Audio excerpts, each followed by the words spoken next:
Introdução. Estou sentada junto ao balcão da minha cafeteria favorita em Boston, laptop aberto, escrevendo. 10 minutos atrás pedi café e um muffin. A atendente jovem, cabelos escuros, sorriso largo e óculos, fez uma pausa e falou tranquilamente. Só queria dizer que sua palestra no TED significou muito para mim e que me inspirou. Alguns anos atrás, um professor meu a divulgou durante a aula na universidade. Agora estou me matriculando na faculdade de medicina e só quero que você saiba que me postei no banheiro igual a Mulher Maravilha antes das provas de admissão e que aquilo realmente ajudou. Então, embora não me conheça, você me levou a descobrir que eu realmente queria fazer na vida, cursar a faculdade de medicina, e me ensinou o caminho para chegar lá. Obrigada. Com lágrimas nos olhos, perguntei: qual o seu nome? Fetane, respondeu. Depois disso, ainda conversamos um pouco sobre os desafios passados de Fetane e sua empolgação recém-descoberta com o futuro. Todas as pessoas que me abordam são únicas e memoráveis, mas esse tipo de interação ocorre com muita mais frequência do que eu poderia imaginar. Um desconhecido me cumprimenta calorosamente, conta uma história pessoal sobre como enfrentou um desafio específico com sucesso e depois simplesmente agradece pela minha participação nele. São homens e mulheres, velhos e jovens, tímidos e sociáveis, assalariados e abastados. Mas tem algo em comum. Todos se sentiram impotentes diante de grandes pressões e da ansiedade, e todos descobriram um jeito bem simples de se livrar daquela sensação de impotência, pelo menos naquele momento. Para a maioria dos escritores, primeiro vem o livro, depois as reações. Para mim foi o contrário. Primeiro conduzi uma série de experimentos que deram origem à palestra na conferência TED Global em 2012. Naquela palestra, apresentei algumas descobertas integrantes de pesquisas pessoais e de terceiros sobre como nosso corpo pode influenciar nosso cérebro e nosso comportamento. Foi aí que descrevi aquele negócio da Mulher Maravilha no banheiro mencionado por Fetane, que detalharei a seguir. Um gesto capaz de aumentar rapidamente nossa confiança e reduzir nossa ansiedade em situações desafiadoras.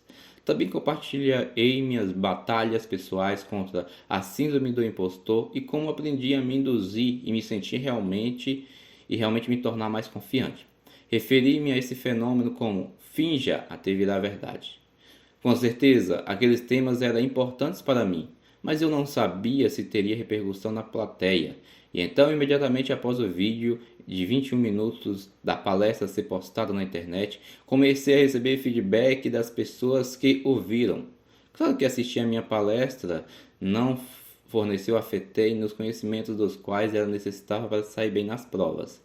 Ela não adquiriu milagrosamente a absoluta compreensão das características das bactérias ou da aplicação do teorema de energia cinética.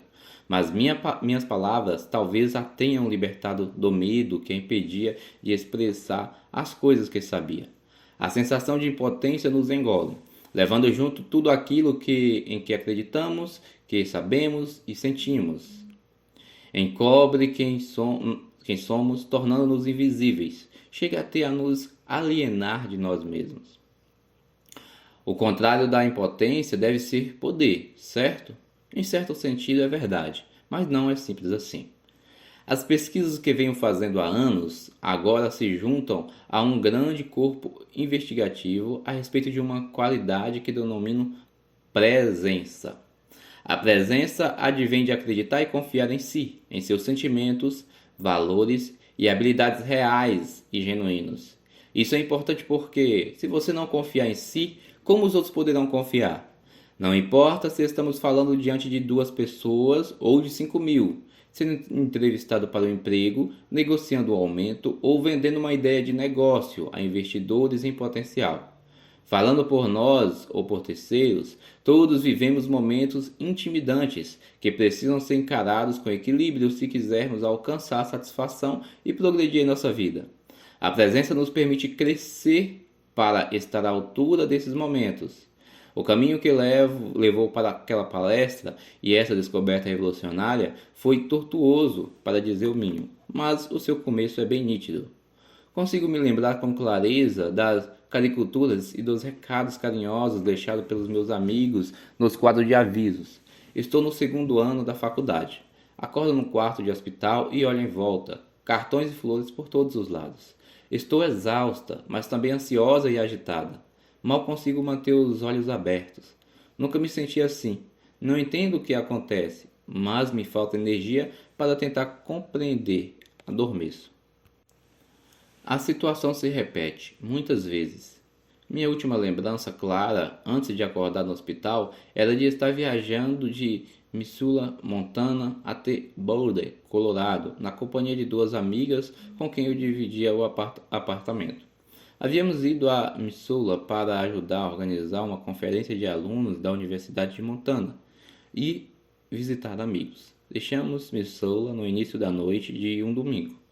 Estávamos tentando voltar a Boulder a tempo de pegar as aulas da manhã. Fazendo o retrospecto agora, especialmente hoje que sou mãe, vejo como aquilo foi insensato, considerando que a viagem de carro entre Missoula e Boulder leva de 13 a 14 horas, mas tínhamos 19 anos. Dispunhamos do que julgávamos ser um bom plano. Cada uma de nós dirigia um terço da viagem. Uma passageira ficaria acordada para ajudar o motorista a permanecer alerta, enquanto a outra descansaria num saco de dormir na traseira do Jeep Cherokee. Cumpri meu turno ao volante, depois fui a passageira ativa, de olho no motorista.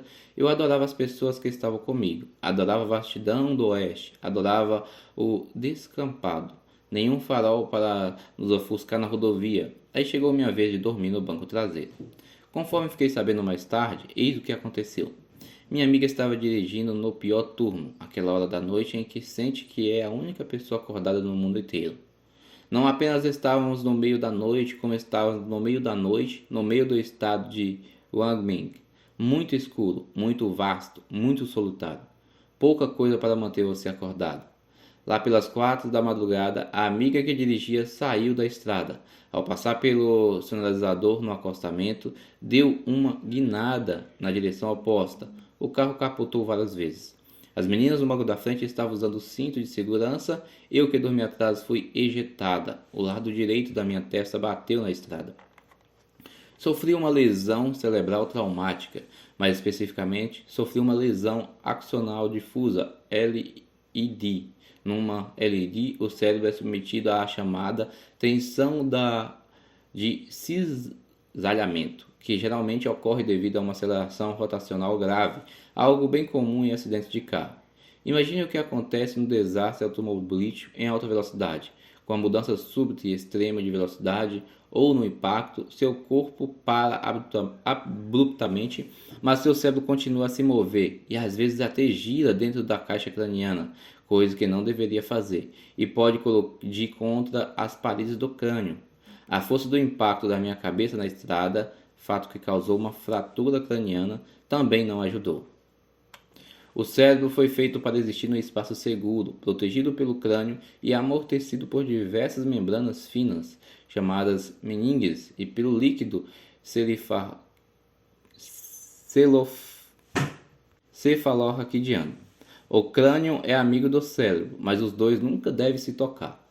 As tensões cisalhamento de uma lesão grave na cabeça rasgam e estiram neurônios e suas fibras, denominadas axônios, dentro do cérebro.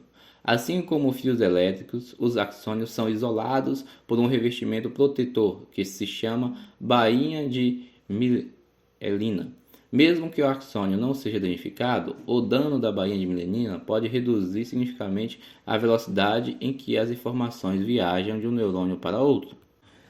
Em uma LD, a lesão ocorre por todo o cérebro, diferente do que ocorre em uma lesão cerebral focal com um tiro de arma de fogo, onde o dano atinge um ponto bem específico.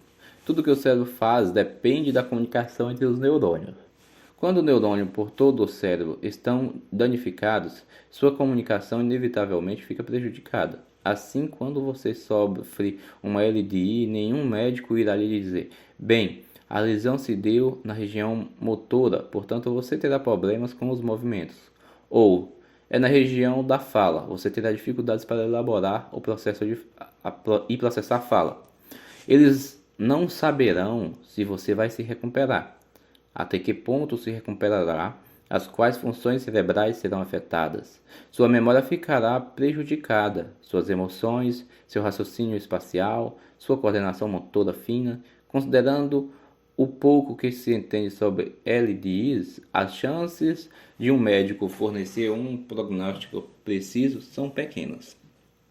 Após uma LAD, você se torna uma pessoa diferente. De várias maneiras, o modo como pensa, sente, se expressa, reage, interage, todas as extensões são afetadas. Além disso tudo, sua capacidade de compreender a si mesmo provavelmente também é afetada, de modo que você não é mais capaz de saber exatamente como seu eu mudou, e ninguém pode lhe dizer o que esperar. Deixe-me dar uma explicação sobre o que ocorreu com meu cérebro, tal como entendi naquela época. Estava lá no hospital, eu no hospital. Naturalmente havia sido afastado da faculdade e meus médicos expressaram sérias dúvidas sobre se chegaria a ficar cognitivamente apta a retornar aos estudos. Dada a gravidade da minha lesão e as estatísticas de pessoas com lesões semelhantes, eles disseram: não espere concluir a faculdade. Você vai ficar bem, altamente funcional, mas deveria pensar em achar outra coisa para fazer. Soube que meu QI havia caído 30 pontos, 2 desvios padrão. Soube disso não porque um médico me explicou, mas porque o QI fazia parte de uma bateria de 2 dias de testes de neuropsicologia que precisei enfrentar e recebi um longo relatório que incluía esse resultado. Os médicos não julgaram importante explicar isso para mim. Ou será que acharam que eu não era inteligente o suficiente para entender? Não quero dar ao QI mais crédito do que ele merece. Não estou fazendo nenhuma alegação sobre a sua capacidade de prever os resultados da vida, mas na época era algo que eu acreditava quantificar minha inteligência. Assim, pela minha compreensão, segundo os médicos, deixei de ser inteligente e senti isso fortemente. Passei por terapia ocupacional, terapia cognitiva, fonoaudiologia, fisioterapia, orientação psicológica. Cerca de 6 meses após o acidente, eu estava em casa para passar o verão e algumas das minhas amigas mais íntimas, as quais havia nitidamente se afastado de mim, disseram: você não é mais a mesma. Como duas pessoas que pareciam me entender mais do que todo mundo era capaz de dizer que eu já não era mais eu. De que jeito eu estava diferente? Elas não conseguiram me enxergar ali. Eu também não conseguiria mais me enxergar naquela pessoa.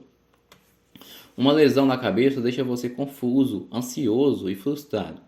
Quando seus médicos informam não saber o que você deve esperar e seus amigos dizem que você está diferente, isso com certeza amplia toda a confusão, ansiedade e frustração. Passei o ano seguinte na incerteza, ansiosa, desorientada, tomando decisões ruins, sem saber direito o que faria a seguir. Depois voltei à faculdade, mas ainda era cedo. Eu não conseguia raciocinar, não conseguia processar as informações orais adequadamente. Era como se estivesse ouvindo alguém falando metade numa língua que eu conhecia, metade numa língua que eu ignorava e que me deixava mais frustrada e ansiosa. Tive de largar a faculdade porque não estava acompanhando as aulas. Embora eu tivesse fraturado vários ossos e ganhado umas cicatrizes feias no acidente, eu parecia fisicamente inteira, e como as lesões cerebrais traumáticas costumavam ser invisíveis aos outros, as pessoas diziam coisas do tipo: uau, você é sortuda, poderia ter quebrado o pescoço. Sortuda? Eu pensava. Aí me sentia culpada e envergonhada por estar irritada com aqueles comentários bem intencionados. Jamais esperamos que nossa forma de pensar, nosso intelecto, nosso afeto, nossa personalidade se modifique um dia. Nós os consideramos definitivos. Tememos sofrer um acidente que nos deixe paralisados, mude nossa capacidade de locomoção ou provoque a perda da audição ou da visão. Mas não pensamos no acidente que cause a perda de nós mesmos. Por muitos anos após a lesão na cabeça, fiquei tentando simular meu eu anterior, embora não soubesse realmente quem era aquele eu anterior. Eu me senti uma impostora no meu próprio corpo. Tive de reaprender a aprender. Vivia tentando recomeçar da faculdade, pois não conseguia aceitar as pessoas me dizerem que eu não era capaz. Estudar era bem mais difícil para mim do que para os outros. Aos poucos, enfim, e para meu alívio absoluto, minha clareza mental começou a voltar. Concluí a faculdade 4 anos depois de meus colegas pré-acidente. Uma das razões para eu ter persistido foi haver encontrado algo que gostava de estudar, psicologia. Após a faculdade, consegui ingressar numa profissão que requeria um cérebro em pleno funcionamento. Ao longo do percurso, não surpreende que eu tenha me tornado uma pessoa para quem todos aqueles questionamentos sobre presença e poder, confiança e dúvida assumiram uma enorme importância. Minha lesão me levou a estudar a ciência da presença, mas foi minha palestra no TED que me fez perceber como o anseio por ela é universal. Pois a verdade é que a maioria das pessoas lida com desafios estressantes diariamente. Indivíduos em todos os cantos do mundo, de todas as profissões, tentam ganhar coragem para falar em público, encarar uma entrevista de emprego, fazer um teste para o papel, enfrentar uma diversidade a cada dia, lutar com suas crenças ou simplesmente encontrar a paz sendo quem são. Isso se aplica tanto aos sem teto quanto a profissionais altamente bem-sucedidos pelos padrões tradicionais, vítimas de bullying, preconceito e violência sexual, refugiados políticos, pessoas com distúrbios mentais ou que sofrem ferimentos graves. Todas elas enfrentam esse desafio. Assim como todas aquelas que trabalham para ajudar essa gente, pais, cônjuges, filhos, orientadores, médicos, colegas e amigos. Todas essas pessoas me obrigaram a examinar minha pesquisa de um jeito novo. Elas, ao mesmo tempo, me afastam e me aproximam da ciência. Ouvindo suas histórias, fui obrigado a refletir sobre como as descobertas da ciência social, de fato, se aplicam ao mundo real. Comecei a me interessar por realizar estudos que mudem vidas de uma forma positiva. Mas comecei também a formular perguntas básicas que talvez jamais me ocorressem como eu tivesse permanecido dentro do laboratório, mergulhado em literatura. A princípio fiquei aturdida com reações à palestra TED e denominada pela sensação de que talvez tivesse cometido um grande erro ao partilhar minhas pesquisas e minha história pessoal. Não esperava que tantos desconhecidos assistissem ao vídeo e não tinha ideia de como ia me sentir vulnerável e exposta. É o que acontece com qualquer um que é acolhido pela internet e depois apresentado ao mundo todo de uma só vez. Algumas pessoas reconhecerão você em público e isso requer certa adaptação. Seja um desconhecido pedindo para eu posar de Mulher Maravilha com ele para uma selfie ou alguém berrando em um rickshaw, como aconteceu em Austin. Ei, é a moça do TED. Fora tudo isso, me sinto incrivelmente sortuda por ter sido a oportunidade de dividir aquela pesquisa e minha história com tantas pessoas, e ainda mais sortuda por tantas pessoas dividirem suas histórias comigo. Adoro um ambiente acadêmico, mas encontro muita inspiração fora do laboratório e da sala de aula. Uma das vantagens de estar em Harvard Business School é que sou incentivada a transpor aquela fronteira entre teoria e prática, de modo que eu já havia começado a falar às pessoas nas empresas sobre como a pesquisa se aplica, o que vem funcionando, onde estão os problemas e as coisas semelhantes.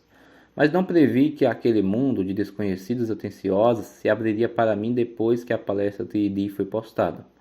Agora vejo que uma palestra pode funcionar como uma canção. Percebo como as pessoas a personalizam, conectam-se a ela, sentem-se validadas, sabendo que outra pessoa sentiu o mesmo que elas. Como disse certa vez Dave Grohl, da banda Foo Fighters, essa é uma das grandes virtudes da música. Você pode cantar uma canção para 85 mil pessoas e elas cantarão de volta por 85 mil razões diferentes. Eu estava falando num abrigo para jovens sem tetos e pedi aos moradores que me contassem sobre as situações que achavam mais desafiadoras. Um adolescente disse: chegar à entrada desse abrigo. Em outro abrigo, uma mulher disse: ligar para solicitar serviços, ajuda ou apoio. Sei que vou aguardar por um bom tempo e aí a pessoa do outro lado da minha linha vai ser rude e intolerante. Ouvindo isso, a outra mulher no abrigo respondeu: eu já trabalhei no call center e ia dizer, atender chamada de pessoas que você sabe que estão frustradas e zangadas e que estavam aguardando há um bom tempo enquanto eu tentava lidar com 1000 outras chamadas. Milhares de pessoas me escreveram para contar sobre seus desafios, uma gama de problemas que me surpreendeu, contextos na qual jamais imaginei poder aplicar esta pesquisa. A maioria dos e-mails começava com algo do tipo como sua palestra ajudou a, e entre os mais diversos assuntos estavam lidar com familiares portadores de doenças de Alzheimer, um colega com lesão cerebral, adultos com deficiências físicas, um veterano da Segunda Guerra Mundial que perdeu seu orgulho, crianças vítimas de bullying, estudantes do quinto ano com medo de matemática, o filho com autismo, encarar uma entrevista para ser admitido na faculdade, fechar um grande negócio, comprar casa própria, recuperar-se de um trauma, competir num torneio esportivo importante, ter autoconfiança, passar numa prova concorrida, propor uma ideia nova ao chefe, encontrar a própria voz e expressar suas ideias. E isso é só uma amostra. Todas as reações que recebi à palestra do TED são dádivas que me ajudaram a entender melhor como e por que essa pesquisa repercute. Em suma, as histórias que ajudaram a escrever esse livro e me motivaram a fazê-las, elas vêm de todas as partes do mundo, de indivíduos de todas as profissões, e vou compartilhar muitas delas nas páginas a seguir. Talvez no meio desses relatos você encontre ecos da sua história. Fim da introdução.